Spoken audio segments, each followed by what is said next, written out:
जय श्रीराम मंडळी, 11:15 वाजलेले आहेत आणि आम्हाला सोडले बघा इथं वाटेवर. आपल्या पेरूची बाग आहे ना फडात, तिथल्या मोठ्या पेरूच्या बागेपाशी एक छोटी नाही म्हणता येणार, खूप मोठी बोरीचं झाड आहे. आणि बोर एवढे छान आहेत ना, आपण न विकत घेतलेल्या बोरापेक्षा ना आपले गावरान बोरं, रानातली बोरं इतके गोड आणि इतका छान आणि एकदम ताजे फ्रेश बोरं दररोज पडतात. आणि आम्हाला तर खूप असे भरपूर बोर आवडतात. आम्ही तर वाकडी करून बोराला जात असतो, मी आणि मम्मी सोबत असलो का. आणि आता पण असंच झालं आहे, इथंच वाट आहे, जास्त काही लांब नाही. चला म्हटलं बोरं घ्यावी तर आणि दाखवते तुम्हाला बोराचा कसा सडा पडला आहे सगळीकडं. तर या मग तुम्ही पण ताजे फ्रेश बोरं खायला. आणि खूप गोड बोर आहे, एकदम भारी लागती, आंबट गोड चव आहे.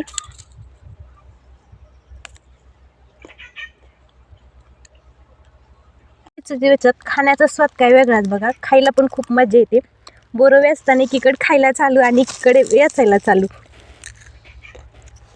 एकदम भारी. इथं कुठेही कीड लागलेली नाही, एकदम फ्रेश आणि ताजे बोरं इथं. असे रानातले ताजे बोरं खायला कोणाला आवडतात कमेंट करून नक्की सांगा. आणि या मग बोराचा स्वाद घ्यायला तुम्ही पण.